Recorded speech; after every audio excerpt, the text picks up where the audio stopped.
Hey guys, welcome to my another video, जिसमें मैं आपको बता रही थी कोशिका संरचना एवं उसके कार्यों के बारे में।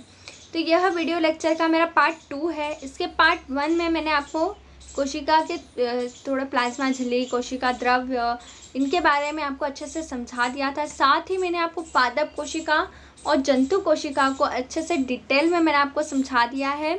अब हम आज शुरू करने वाले हैं कोशिकांगों को।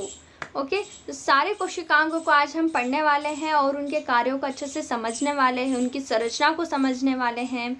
तो चलिए शुरू करते हैं आज का वीडियो। कोशिकांग, सबसे पहला चीज़ आती है कोशिकांग में एंडोप्लाज्मिक रेटिकुलम, ठीक है। दूसरी आती है आपकी गोल्जी बॉडी, तीसरी लाइसोसोम, फिर आता है माइटोकॉन्ड्रिया, प्लास्टिड, रसदानियाँ। तो चलिए शुरू करते हैं वीडियो एंडोप्लाज्मिक रेटिकुलम से। अब एंडोप्लाज्मिक रेटिकुलम जो आपको यहाँ पे दिख रहा है, ठीक है, ये पूरे स्ट्रक्चर है एंडोप्लाज्मिक रेटिकुलम की। इससे पहले मैंने आपको बता दिया था प्रीवियस वीडियोस में कि एंडोप्लाज्मिक रेटिकुलम जो है,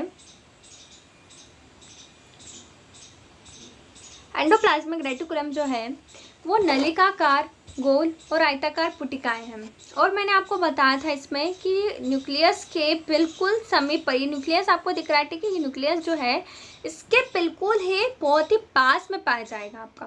तो पास में कौन सी चीज़ पाई जाएगी आपकी? पास में आपकी रहेगी smooth endoplasmic rough endoplasmic reticulum. वहीं दूर आपका होता है स्मूथ एंडोप्लाज्मिक रेटिकुलम। ओके, तो आप यहाँ पे देख लीजिए स्मूथ और रफ में क्या अंतर दिख रहा है आपको, ठीक है। तो स्मूथ में जो है पूरी चिकनी जो भित्ति उसकी पूरी चिकनी होती है, वहीं रफ में जो है उस पर राइबोसोम भी आपके पाए जाते हैं। तो यहाँ पर आप देख सकते हैं नली का आकार है, नली के आकार के, ठीक है, ये आप देख रहे हैं नली के आकार के बिल्कुल है, इस तरह से नली के आकार के। वहीं गोल है ये, ठीक है, गोल है और साथ ही आयताकार भी है, ठीक है, आयताकार गोल है। नेक्स्ट हम एंडोप्लाज्मिक रेटिकुलम में देखते हैं इसके प्रकार। इसके प्रकार में हम देखते हैं दो प्रकार का होता है ये। दो प्रकार में हम देखते हैं। सबसे पहला तो खुरदुरी अंतरप्रदवी जालिका और चिकनी अंतरप्रदवी जालिका। खुरदुरी में हमने पहले भी देखा कि राइबोसोम उपस्थित होते हैं इसमें, और जो चिकनी होती है उसमें राइबोसोम अनुपस्थित रहेंगे आपके, है ना। तो अब ये क्या करती है, काम क्या है इसके, ठीक है। अब कार्य थोड़ा सा देख लेते हैं इसमें कि खुरदुरी जो होती है जिसमें राइबोसोम भी उपस्थित होते हैं वो प्रोटीन संश्लेषण का काम करती है, जो प्रोटीन्स होते हैं उन्हें बनाने का काम करती हैं। वहीं हम चिकनी अंतरप्रदवी जालिका की बात करते हैं तो उसमें वसा और लिपिड और ऐसी चीज़ें जो होती हैं, वसा लिपिड वाली चीज़ें, उनका संश्लेषण करती है या फिर निर्माण करती है। अब बात आती है कोशिका का जीवात जनन। जीवात जनन का मतलब होता है जो एंडोप्लाज्मिक रेटिकुलम जो होती है वो प्रोटीन का संश्लेषण करी है, वसा, लिपिड, इन सब चीज़ों का संश्लेषण करी, इनका निर्माण करी है। प्रोटीन, वसा, लिपिड, इनसे क्या होता है कि किसी कोशिका या फिर किसी अंग का निर्माण हो रहा है प्रोटीन से, वसा से। तो ये क्या है, कोशिका का एक जीवात जनन है, अर्थात कोशिका का निर्माण करने वाली है एंडोप्लाज्मिक रेटिकुलम। अब इसके कुछ और कार्य देखते हैं कुछ। तो इसमें सबसे पहला कार्य हो गया कोशिका के विभिन्न अंगों के माध्यम का कार्य करती है, मतलब पदार्थों का परिवहन करना, है। देखो एंडोप्लाज्मिक रेटिकुलम जो है वो एक नलिका का संरचना है, ठीक है। अब कोशिका के विभिन्न अंग हैं, ठीक है, कोशिका के अंदर के अंग जो होते हैं, ठीक है, ये हो गया जैसे माइटोकॉन्ड्रिया हो गया, और ये हो गई आपकी गोल्जी बॉडी, है ना। तो गोल्जी बॉडी और माइटोकॉन्ड्रिया के मध्य अगर उसे कोई भी पदार्थ का आदान प्रदान करना हो तो एंडोप्लाज्मिक रेटिकुलम के माध्यम से ही हम करते हैं। क्यों करते हैं? क्योंकि जो एंडोप्लाज्मिक रेटिकुलम है उसकी स्ट्रक्चर ही कुछ ऐसी होती हैं जिससे कोशिका के पदार्थों का परिवहन हो सके। तो नलिका का संरचना हो गई जैसे उसकी, है ना। इसके बाद आते हैं सेकेंड चीज़, कोशिका के ढांचे का कार्य। अब जो एंडोप्लाज्मिक रेटिकुलम जो होती है वो केंद्रक से लेकर के आपके प्लाज्मा झिल्ली, कोशिका भित्ति, वहाँ तक फैली रहती है, ठीक है। ये केंद्रक हो गया, और जो बाहर की जो भी कोशिका भित्ति या कोशिका झिल्ली हो गई, वहाँ तक ये पूरी फैली होती है, यहाँ तक पूरी। तो इससे क्या होता है, कोशिका को एक ढांचा मिलता है, एक कंकाल की तरह ये कार्य करती है कोशिका के। तो कोशिका के कंकाल किसको कहेंगे हम? एंडोप्लाज्मिक रेटिकुलम को, ठीक है। ये क्या है, एक सहारा प्रदान कर रही है कोशिका को, एक स्ट्रक्चर दे रही है कोशिका को। सेकेंड आती है आपकी गोल्जी बॉडी। ठीक है, अब गोल्जी बॉडी की खोज सबसे पहले किसने की थी हम देखते हैं, तो कैमिलो गोल्जी ने की थी। इसकी संरचना हम देखें तो थोड़ा सा थैलीनुमा संरचना इसकी रहेगी। थैलीनुमा से मतलब है, मैं आपको बताती हूँ इसकी स्ट्रक्चर और अच्छे से। ठीक है, अब इसमें थोड़ा सा देख लेते हैं हम कि संरचना जो है दो जो है संरचनाओं से मिलकर के गोल्जी बॉडी बनी होती है, जिसमें से सबसे पहले को हम कहते हैं सिस्टर्नी। सिस्टर्नी चपटी समानांतर क्रम में व्यवस्थित लंबी नलिकाएं होती है। ठीक है, और वेसिकल्स जो होती है वो छोटी छोटी बूंद सदृश थैलियाँ होती है। देखो अब मैं बताती हूँ आपको, इसमें ये जो गोल्जी बॉडी है सिंपल से स्ट्रक्चर है गोल्जी बॉडी की, सिंपलेस्ट इसको बोल सकते हैं हम, स्ट्रक्चर है गोल्जी बॉडी की, इजीस्ट। ठीक है,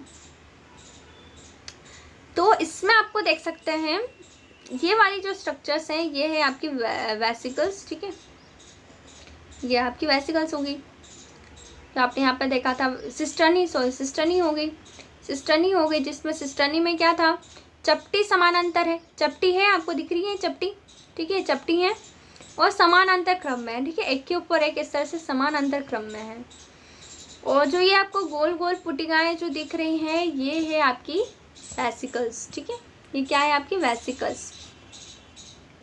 तो ये बहुत ही सिंपल स्ट्रक्चर हो गई है गोल्जी बॉडी की, जिसमें आपको सिस्टर्नी और वेसिकल्स को दिखाया गया है।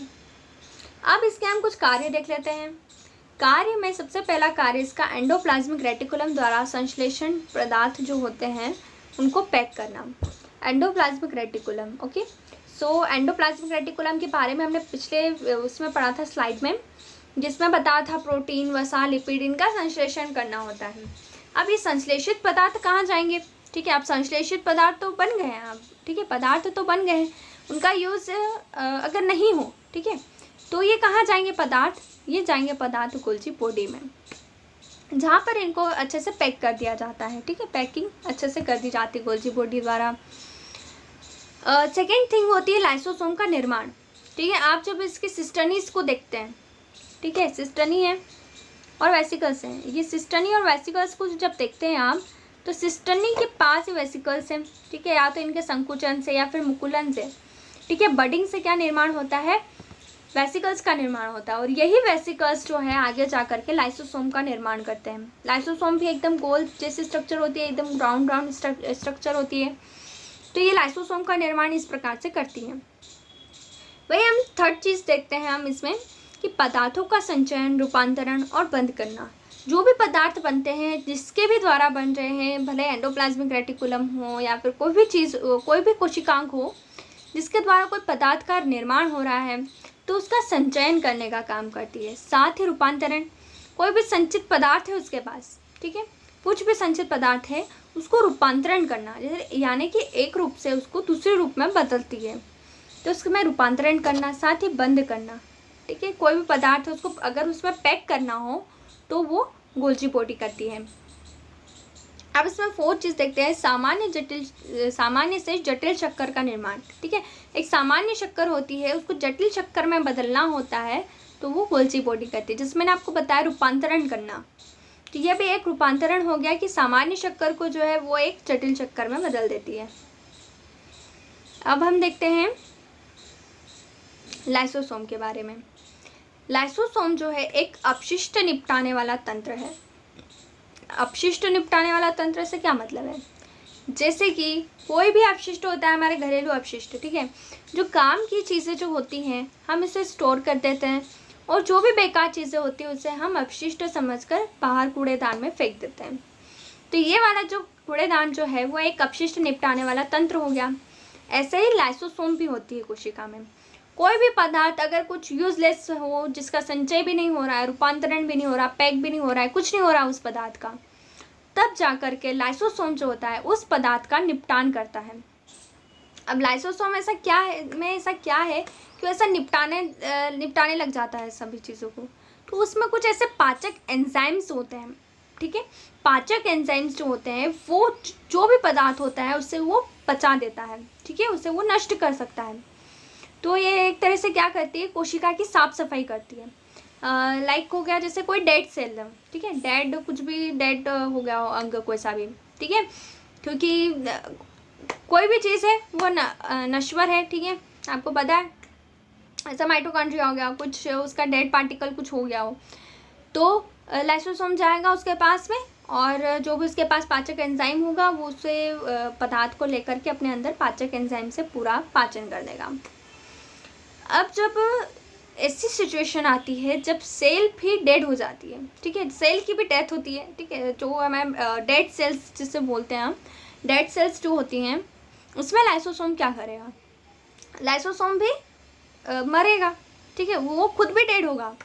अब लाइसोसोम डेड हो जाएगा तो फिर क्या होगा, लाइसोसोम जो डेड सेल्स है उन्हें खाता है, खुद भी सेल्स ही नहीं बची तो वो खुद भी डेड हो जाएगा। जब लाइसोसोम मृत हो जाता है तब वो क्या करता है, लाइसोसोम फट जाता है, ठीक है, लाइसोसोम जैसे फटता है तो उसकी जितनी भी सेल्स होती है आसपास की और उसके जो पाचक एंजाइम्स होते हैं वो अपने आप को ही गला देते हैं, ठीक है, अपने आप को ही पचा देते हैं। इस कारण से इसको कहते हैं हम आत्मघाती थैली, ठीक है। ये वाली जो है बहुत इंपॉर्टेंट जो टर्म्स है, जो आत्मघाती थैली होना, ठीक है, एक traffic police of the cell भी बोलते हैं एक को, तो गोल्जी किसे बोलते हैं हम, गोल्जी बॉडी को बोलते हैं। तो इस तरह से आपको जो छोटे छोटे से टर्म्स हैं उसे भी थोड़ा सा याद कर लीजिए। जब लाइसोसोम के बारे में अगर कुछ लिखने का आता है तो आप जब आप इस पॉइंट्स को भी लिख देते हैं, जैसे आत्मघाती थैली है ये कोशिका की, तो इसमें आपको एक्स्ट्रा मार्क्स मिल सकते हैं। आई होप इसको आप अच्छे से समझ गए होंगे, पाचक एंजाइम कैसे काम करता है, आत्मघाती थैली क्या है, ठीक है। अब लाइसोसोम के हम स्ट्रक्चर देखते हैं। तो आपके जो राउंड स्ट्रक्चर है पूरी लाइसोसोम की स्ट्रक्चर है, ठीक है। इसके अंदर जो एंजाइम्स आपको दिख रहा है, हाइड्रोलाइटिक एंजाइम्स, ठीक है, ये पूरा मिक्सचर होता है हाइड्रोलाइटिक एंजाइम्स का, जो कि पाचन का काम करता है। इसके बाहर लिपिड लेयर है, मेम्ब्रेन है, और मेम्ब्रेन ट्रांसपोर्ट प्रोटीन्स भी हैं। मेम्ब्रेन ट्रांसपोर्ट प्रोटीन्स का क्या काम होगा, आप गेस कर सकते हैं। मेम्ब्रेन में है, अब मेम्ब्रेन में जो ट्रांसपोर्ट करने का काम करते हैं ये प्रोटीन्स, क्या कर रहे हैं, ट्रांसपोर्ट। जैसे कोई भी डेड सेल हो गई, ठीक है, डेड कोई भी पार्टिकल हो गया, तो अब उसको लाइसोसोम के अंदर ले जाना हो तो कैसे ले जाएंगे, तो वो होगा प्रोटीन के थ्रू, ठीक है। ये प्रोटीन्स जो हैं, ये छोटे छोटे जो आपको रंग बिरंगी प्रोटीन्स जो दिख रहे हैं, रंगीन स्ट्रक्चर्स जो दिख रही हैं, ये वाली जो चीज़ें होती हैं ये होती है प्रोटीन्स, जो कि करती है लाइसोसोम के अंदर किसी भी पदार्थ को ले जाना, बाहर ले जाना हो, अंदर ले जाना हो, तो इसका काम कर देगी।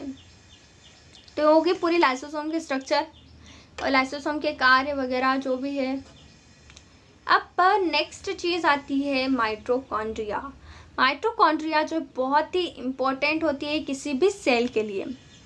क्यों इम्पोर्टेंट होती है मैं आपको बताने वाली हूँ आगे। तो सबसे पहले तो इसकी खोज देख लेते हैं। खोज इसकी की थी अल्टमान ने, ठीक है। इसकी खोजकर्ता के नाम भी आपको याद होने ज़रूरी है। अगर कुछ भी आ सकता है, माइटोकॉन्ड्रिया की खोज किसने किया, फिर माइटोकॉन्ड्रिया ही आ गया 3 मार्क्स में, तो क्या करोगे, तो खोज लिख देना। इसकी खोज की थी अल्टमान ने। संरचना इसकी देखते हैं तो दोहरी झिल्ली होगी इसके ऊपर, ठीक है, 2 झिल्ली का आवरण होगा इसके ऊपर। बाहरी झिल्ली चिकनी होगी, वहीं आंतरिक झिल्ली जो है वो वलित होगी, ठीक है। वलित कैसे होगी मैं बताती हूँ आगे। ये हो गया माइटोकॉन्ड्रिया की स्ट्रक्चर। माइटोकॉन्ड्रिया की स्ट्रक्चर में आप देख सकते हैं यहाँ पर ये वाली जो है ये हो गई आपकी पूरी बाहरी झिल्ली, और इसके अंदर जो हो गई ये हो गई आपकी आंतरिक झिल्ली। ये आपको वलित दिख रही है, ठीक है, दिख रही है आपको उंगली like structure, fingers like structures, उंगली जैसी संरचनाएं आपको दिख रही होगी यहाँ पर। तो ये वाली जो स्ट्रक्चर है वो बहुत ही इम्पोर्टेंट रखती है किसी भी माइटोकॉन्ड्रिया में। क्यों इम्पोर्टेंट रखती है, क्योंकि इसके जो इसमें आप देख सकते हैं छोटे छोटे से जो पार्टिकल्स, इसको F1 पार्टिकल्स कहते हैं। ये एटीपी का संचय करती है, एंजाइम्स का निर्माण करती है, ठीक है। इस तरह से जो है माइटोकॉन्ड्रिया की जो स्ट्रक्चर है वो बहुत ही इम्पोर्टेंट होती है किसी भी सेल के लिए। इसको इसमें अगर हम थोड़ा सा और देखते हैं तो इसमें आप देख सकते हैं कि इसमें जो ऊर्जा है वो एटीपी के रूप में संचित रहती है, ठीक है। जो ऊर्जा जो है वो क्या होगी, एटीपी के रूप में संचित होती है, ठीक है। जो इसमें एंजाइम्स होते हैं कुछ, जैसे F1 पार्टिकल्स में मैंने आपको बताया, यहाँ पर F1 पार्टिकल्स जो बताए मैंने आपको, F1 पार्टिकल्स जो होते हैं वो कोई भी ऊर्जा जो होती है, जो ऊर्जा निकलती है, ठीक है, ऑक्सीडेशन से, ठीक है, ऑक्सीडेशन से जो भी एनर्जी निकल रही है उसको एटीपी से वो संचित कर देता है, एटीपी के रूप में क्या करता है वो संचित करता है। अब एटीपी क्या होता है, एटीपी एक फॉर्म है, ठीक है, एक बोल सकते हैं हम इसका फुल फॉर्म अगर हम देखें अब एडिनोसिन ट्राइफॉस्फेट होता है। इसका फुल फॉर्म अगर हम देखें तो एडिनोसिन ट्राइफॉस्फेट। ओके, तो एटीपी के रूप में संचित कर रहा है। तो जैसे ये ऊर्जा संचित कर रहा है यानी इसके पास क्या है, ऊर्जा है। तो जब भी कोशिका को ज़रूरत होती है ऊर्जा की तो वो किससे मांगेगा, माइटोकॉन्ड्रिया से मांगेगा, क्योंकि इसके पास ऊर्जा है। अब जिसके पास भी ऊर्जा होती है अर्थात वो बिजली होगी एक तरह से, ठीक है, एक बिजली क्या है, एक पावर है, ठीक है, पावर हाउस की तरह इसको बोलते हैं। सेल का क्या बोलते हैं हम, पावर हाउस, कोशिका का बिजली घर, क्योंकि जितनी भी एनर्जी चाहिए रहती है, जितनी भी कोशिका को पावर चाहिए होती है वो सारी माइटोकॉन्ड्रिया के पास होती है, जहाँ से वो मांगती है, ठीक है, किसी भी क्रिया के लिए। अब बात आती है डीएनए और राइबोसोम की। और डीएनए और राइबोसोम्स जो है वो माइटोकॉन्ड्रिया में पाए जाते हैं, उसके ऑन होते हैं, ठीक है, उसके खुद के होते हैं डीएनए और राइबोसोम्स जो उसके सारा कुछ काम करते हैं। नेक्स्ट चीज आती है आपकी प्लास्टिड। प्लास्टिड जो होते हैं वो केवल पादप कोशिका में उपस्थित होते हैं, ठीक है, ये सिर्फ और सिर्फ किस में होंगे, पादप कोशिका में। मैंने आपको बताया था प्रीवियस वीडियो में जब मैंने सेल की स्ट्रक्चर बताई थी, पादप सेल की, ठीक है, प्लांट सेल की स्ट्रक्चर जब मैंने आपको बताई थी तब इसमें आपको मैंने कहा था कि इसमें क्लोरोप्लास्ट, हरित लवक जैसी संरचनाएं होती हैं जो कि जंतु कोशिका में उपस्थित नहीं होती है, ठीक है। तो ये प्लास्टिड जो है वो दो प्रकार के हो गए हैं आपके, ल्यूकोप्लास्ट और क्रोमोप्लास्ट, ठीक है, एक हो गया ल्यूकोप्लास्ट, एक होता है क्रोमोप्लास्ट। अब इसमें से जो ल्यूकोप्लास्ट जो आपको दिख रहा है, ल्यूकोप्लास्ट रंगहीन संरचना होती है, इसमें कोई रंग वगैरह नहीं होता है, ठीक है। और वहीं अगर क्रोमोप्लास्ट की बात करें तो क्रोमो का मतलब होता है कलर, ठीक है, इसमें कुछ ना कुछ वर्णक होते हैं, इसमें कुछ ना कुछ उसका कलर होगा। ल्यूकोप्लास्ट जो है किसी भी पदार्थ को संचित करने का काम करेगा आपका, ठीक है, ल्यूकोप्लास्ट क्या करेगा आपका, संचित करने का काम करता है। स्टार्च हो गया, तेल हो गया, प्रोटीन हो गया। मैं आपको प्रीवियस वीडियो में बताया था जब प्लांट सेल की स्ट्रक्चर बताई थी तो कुछ येलो लाइक स्ट्रक्चर्स भी थी, ठीक है, छोटी छोटी सी। एक तो थी हरित लवक आपका जो ग्रीन कलर का था, और वहीं रंगीन स्ट्रक्चर जो पीली पीली आपको दिख रही थी साइड में वो थी आपकी ल्यूकोप्लास्ट, स्टार्च, तेल, प्रोटीन जिसमें संचित होते हैं। अब क्रोमोप्लास्ट की बात करते हैं हम। क्रोमोप्लास्ट जो है उसमें वर्णक उपस्थित होते हैं, कलर होता है एक इसका, ठीक है, तो एक हरा कलर ही नहीं होता है, इसमें पीला कलर भी हो सकता है, नीला कलर भी हो सकता है, ठीक है, हरा वर्णक हो सकता है। तो ये कुछ ना कुछ क्लोरोफिल पिगमेंट जिसको बोलते हैं हम हरे वर्णक को, ठीक है, क्लोरोफिल पिगमेंट हो गया, जैसे क्लोरोप्लास्ट हो गया। तो इस तरह से क्रोमोप्लास्ट जो होते हैं वो वर्णक होते हैं इसमें कुछ ना कुछ, और इसके कुछ काम हम देखते हैं। तो प्रकाश संश्लेषण करना जैसे हो गया, ठीक है, तो ये सारा काम होता है इसका। संरचना अगर हम देखें तो इसमें दो प्रकार की आपको संरचनाएं दिखाई देंगी। इसमें दो प्रकार की आपको संरचनाएं दिखाई देगी। इसमें सबसे पहली स्ट्रक्चर होती है लैमेली और दूसरा होता है स्ट्रोमा, ठीक है। ये जो द्रव है आपका, ठीक है, द्रव है वो स्ट्रोमा है आपका, ठीक है, जो द्रव है बड़े बूंद बूंद से। मैं आपको कलर वाली स्ट्रक्चर यहाँ पे नहीं बताई है क्योंकि बहुत ही ज़्यादा कॉम्प्लिकेटेड थी, आपको थोड़ा सा समझने में टाइम लगता उसे। तो आप इसमें देख सकते हैं कि बहुत ही सिंपल स्ट्रक्चर है, आप इसे एग्ज़ाम में भी बना सकते हैं आराम से बहुत ही कम टाइम में। तो कोशिका द्रव्य जो आपको टाइप दिख रहा है, कोशिका द्रव्य टाइप, इसको बोलते हैं हम स्ट्रोमा। और वहीं आपको ये जो ये रिंग लाइक स्ट्रक्चर्स दिख रही है ये वाली, ये होती है आपकी लैमेली, ठीक है, लैमेली, ठीक है, क्या है, लैमेलीज है। इसके बाद हम देखते हैं यहाँ पे दोहरी मेम्ब्रेन है, आउटर मेम्ब्रेन, इनर मेम्ब्रेन, ठीक है, तो दोहरी परत से भी घिरा हुआ है। तो आज का वीडियो लेक्चर हमारा यहीं पे समाप्त होता है, जिसमें मैंने आपको बताया कोशिकांग के बारे में, उसके कुछ कार्यों के बारे में, उसके स्ट्रक्चर के बारे में और उसके कुछ इंपॉर्टेंट फैक्ट्स, ठीक है, और डायग्रामेटिकली पूरा मैंने आपको आज समझाया है। तो आई होप आपको ये वीडियो बहुत पसंद आया होगा। तो लाइक कीजिए, कमेंट कीजिए, शेयर कीजिए। Thanks for watching.